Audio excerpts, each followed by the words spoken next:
E aí pessoal, tudo bem com você? Seja bem-vindo ao canal do Magrini, Histórias Bíblicas. A história de hoje ocorre lá no livro de João, capítulo 6, em que Jesus tinha atravessado o mar da Galileia e tinha subido a um monte. E nisso uma multidão de pessoas subiu atrás dele. E Jesus, vindo daquela multidão, olhou-se para Filipe e disse: onde poderíamos comprar pão para alimentar toda essa gente? E Filipe responde: Senhor, precisaríamos de uma multidão de dinheiro, pois no mínimo uns 200 denários para poder alimentar toda essa gente. Mas na verdade Jesus estava testando Filipe. 200 denários, um denário é equivalente a um dia de trabalho, então precisaria de 200 dias de trabalho praticamente para poder alimentar toda aquela gente. Então o milagre teria que ser grande. Nisso chega André, irmão de Pedro, e traz um jovem e disse: esse rapaz aqui tem 5 pães e 2 peixes. Mas o que adianta isso tudo, isso para poder alimentar essa multidão? Então Jesus manda que eles todos sentem, ele pega esses 5 pães e esses 2 peixes, dá graças e entrega a seus discípulos e fala assim: sirva a multidão. Com isso eles serviram 5.000 homens, fora mulheres e crianças. E quando eles terminaram de comer, eles ainda juntaram 12 cestos cheios do que tinha sobrado, do que Jesus tinha feito, um grande milagre. Isso chama a atenção porque, dependendo da situação que a gente estiver passando, talvez só um milagre para nos tirar disso. Mas nota-se que quando tanto Filipe quanto André, eles olharam para a circunstância da situação. Eles olharam para o que eles tinham, para o que eles poderiam fazer. Eles não olharam para Jesus, porque Jesus estava ali, ele poderia fazer um grande milagre. E como foi, ele fez.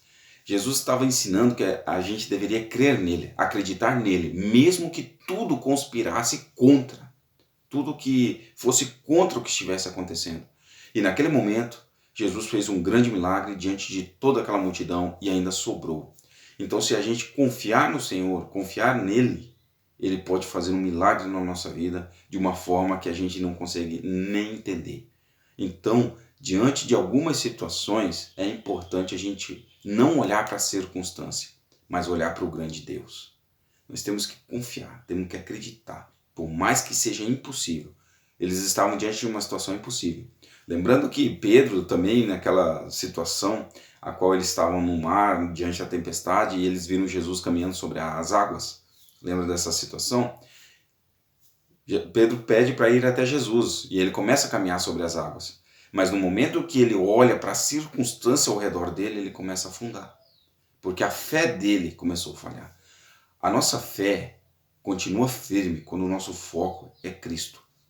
Enquanto a gente estiver olhando para Ele, Senhor, está nas tuas mãos. Para mim é impossível, mas para o Senhor todas as coisas são possíveis. Então isso é uma história incrível e a gente tem que aprender com isso. Eu aprendo com isso. Cada momento que eu leio a Bíblia, cada momento que eu olho a palavra de Deus, eu percebo o grande amor que Ele tem por nós, porque tudo é um ensinamento. Jesus também nos alertou lá em João 16:33, no mundo tereis aflições, mas tende bom ânimo, eu venci o mundo. No Salmo 34, versículo 19 diz, muitas são as aflições do justo, mas o Senhor o livra de todas. No mundo a gente vai ter aflição, mas Jesus vai nos ajudar. Você não está sozinho, eu não estou sozinho. Lembrando do que ele disse, vinde a mim todos que estáis cansados e oprimidos, e eu vos aliviarei. Tomai sobre vós o meu jugo, e aprendei de mim, que sou manso e humilde de coração, e encontrarei descanso para as vossas almas. Porque o meu jugo é suave e meu fardo é leve. Amém? Que essa palavra seja uma palavra de conforto para todos nós, porque assim como quando eu leio a palavra eu reflito sobre aquilo que eu estou lendo, e eu transmito isso para vocês, para que você também que está me assistindo conheça um pouco da palavra, porque a fé vem pelo ouvir, e o ouvir da palavra de Deus. Amém? Um forte abraço e que Deus abençoe a todos nós, em nome de Jesus.